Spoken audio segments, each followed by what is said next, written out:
so season 6, ship, analyze, iterate, credit stats. So key metrics, we've got about $1,100 in outstanding loans, an increase in $23 since last week. We've we've got 30 cents in interest repaid and $2.30 owed. So a jump from last week.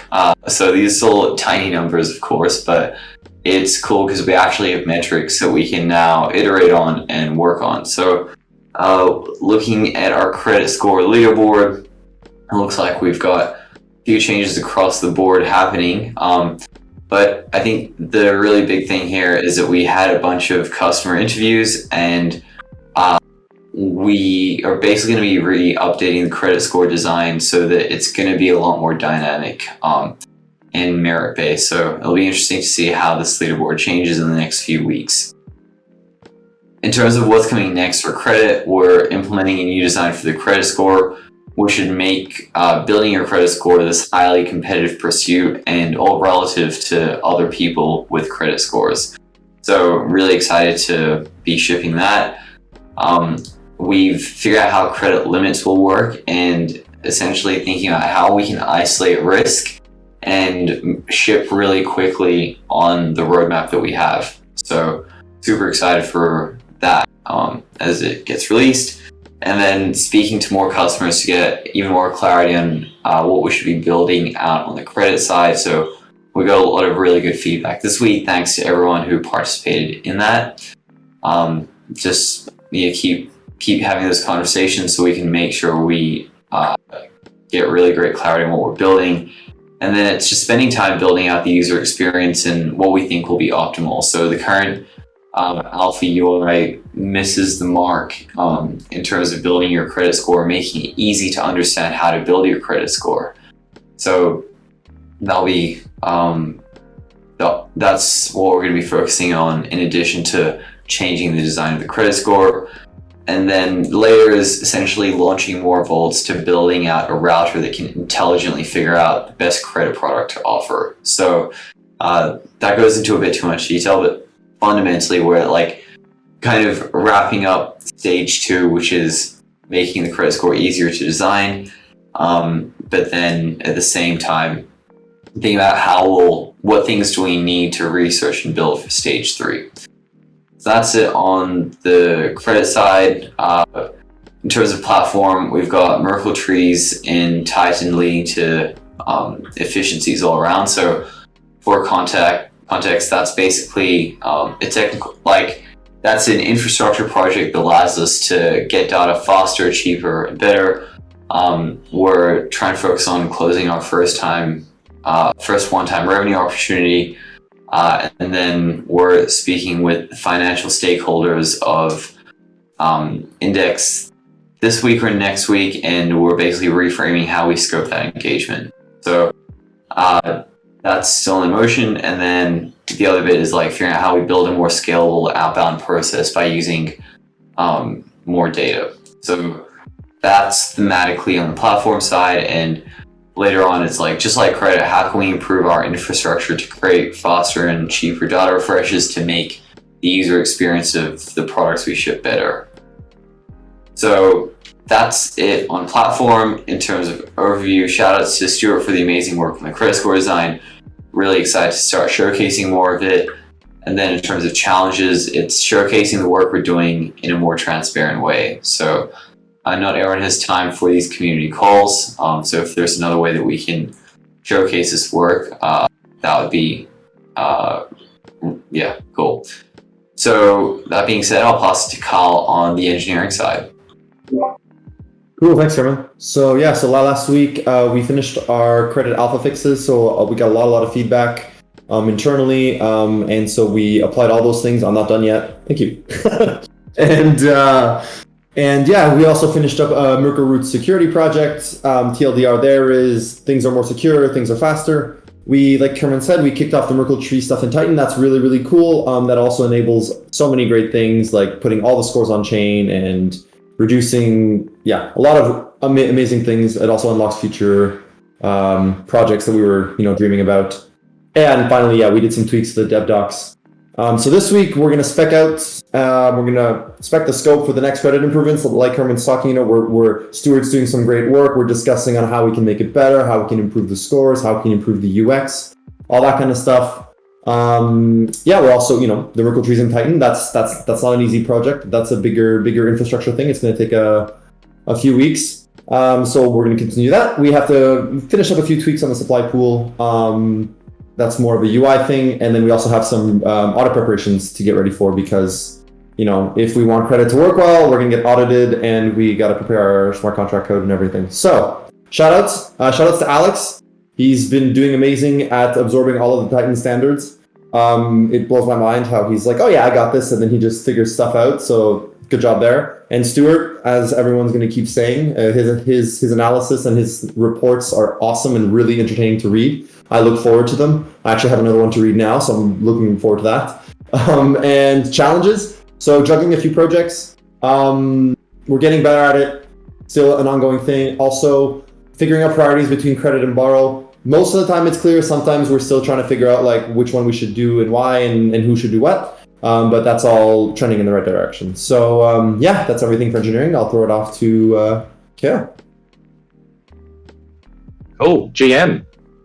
All right, what's going on in our world? So one of the biggest things is Casio. So this has been a project I've been talking about for weeks and weeks and weeks. We're finally at a point where we're actually going live internally with this. So we've done our release. We're doing hypercare this week. So just make sure it all works, nothing blows up kind of thing.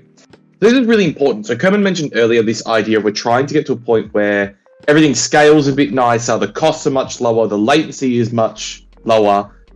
And this project is basically the enabler of all future iterations to improve performance. So this is why it's been such a big project and such a big push by the Titan team. But it's very, very exciting it's done. It's very exciting for Diego, who was the one manning that ship. He's finally can come off that project and do other work. So it's very cool for him.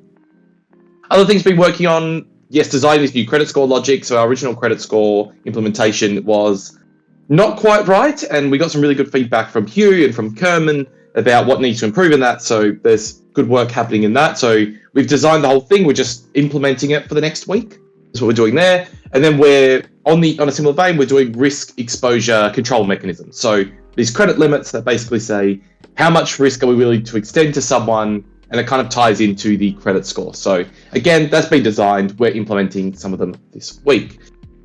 And the other stuff that we're doing is really just sales things. So helping out Liam, so supporting sales conversations. We're doing a proof of concept of this revenue attribution framework. So that's stuff that I've been working with Liam on. So it's very, very cool as well. So hopefully that will be out soon, TM. Shout out. So Hugh, massive, massive help with the credit score and credit generally. So he's been doing an awesome job just coming in and going, this UX sucks. This doesn't make sense. Like, how can I improve this? So awesome work there. Big shout out to Liam. He's been slowly becoming an engineer. So I've been very, very happy about that. And I think we're doing an equal exchange. He's slowly making me a salesperson. And then the last set of shout outs to Kyle and Alex. They've been coming down the stack and kind of fixing things and helping out with stuff. And, it's awesome when they come in and it's not blowing up and they're not like, I don't get what's going on. It's a really nice feeling that they get it, because I have a bit of perfectionism with the code base and I go, it's never right. But for them to be able to pick it up is a very nice feeling. And then challenges. One big challenge is just enabling non-technical DAO members. So how do we get Kerman, Liam, Hugh? I know Kerman is an engineer, but I'm calling him non-technical now. How do we get them involved in the data kind of world? How do we make sure that they can run their own analyses and things like that and access the data really nicely? And then the last one, similar point to Kyle, competing priorities between credit and platform. Who's on what? How do we prioritize them? How do we juggle them? Because they're two rabbits that we're chasing.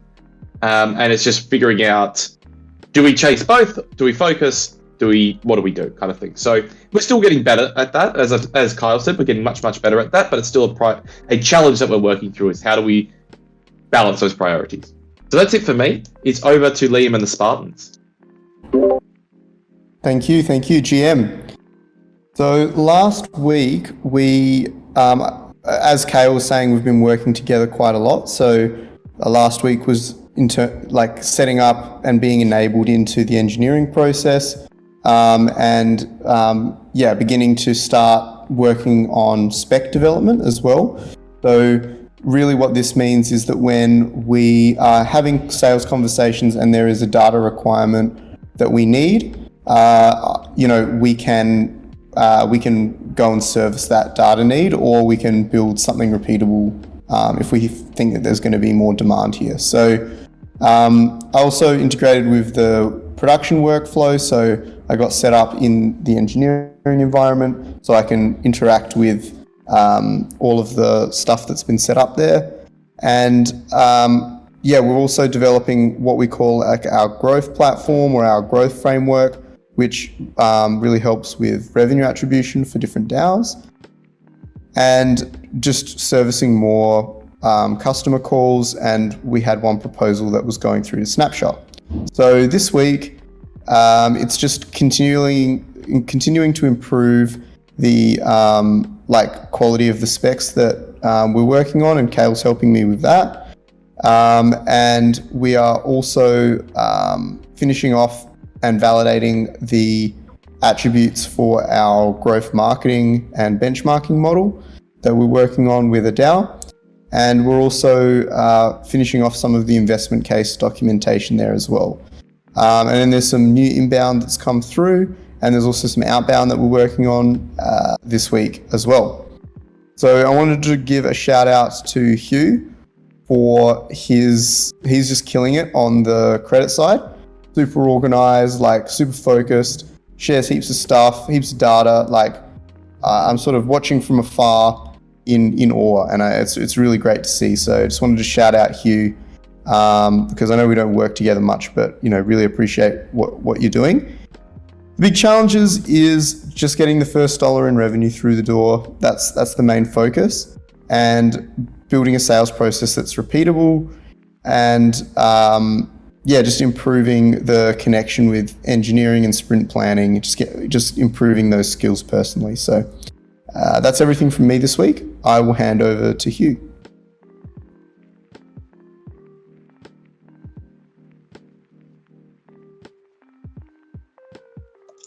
You might be muted. Hey everybody, sorry I'm not. Cool. So last week was, as people mentioned, quite a lot of customer research. So we had 6 interviews with different folks from quite varied backgrounds in terms of borrower experience and exposure to the market, which is really good. It helped us narrow down in our customer in our target segment that we're looking at, and then helps to sort of validate some of the hypotheses that we had around the product, which is really helpful. So off that we did a lot of design research on the product itself. So looking at different market exemplars other borrowing products in the market, and then using that as inspiration to produce some initial wireframes that are for specific components of the app off the back of the customer research, and then also of course preparing for sprint planning, which was on Friday. So all the other specs that need to go into the sprint process. That's other thing that we did last week. This week ahead, continuing work on wireframes and user flows, detailed design spec and briefing for our designer. So this is unlike me doing designs on Figma, hopefully we'll be able to find somebody who's got a native experience in this that will be able to help us out for a short, probably 3-4 week sprint. And so preparing that is important. I've got a meeting on Thursday with that designer then. And then finally, continuing customer research. So I've got a few more in the calendar. So that's really it. So quick shout outs, Stuart. I don't know why. I think that's a typo. It should say Stuart and Kirsten. Stuart and Kirsten on Credit Score collaboration. Yeah, it's been really fun to go deep on that side of the business, and I think it feels as if we have pretty strong momentum. Yeah, thanks Stuart and Kirsten. And yeah, no, it's really fun, and I think we're a bit of a powerhouse team now, so which is really cool.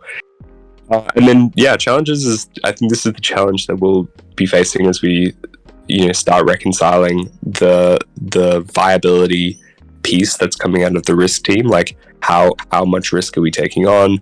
Like what's an acceptable amount that we're putting at risk with the demands that the customer have, and these are seemingly trade-offs that we need to make. So there's like a balancing act that we have to have. So that will be something that we're going to deal with directly this week, and hopefully by the end of the week we'll be in a position where we'll have like a very clear answer on what that trade-off is and what it looks like for the end user.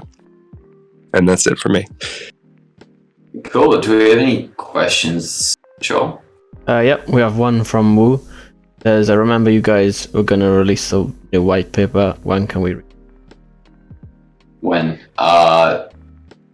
We still need to get better clarity around the product, and it's still changing. So we wrote the white paper, but we don't have the product is still changing. So as we get more clarity around product, we can then release a white paper. But we don't want to release a white paper that we know is already wrong. So that's the conundrum. Cool. Yeah, that was it. Sweet. Cool. Well, thank you everyone for tuning in, and see you all next week. Goodbye.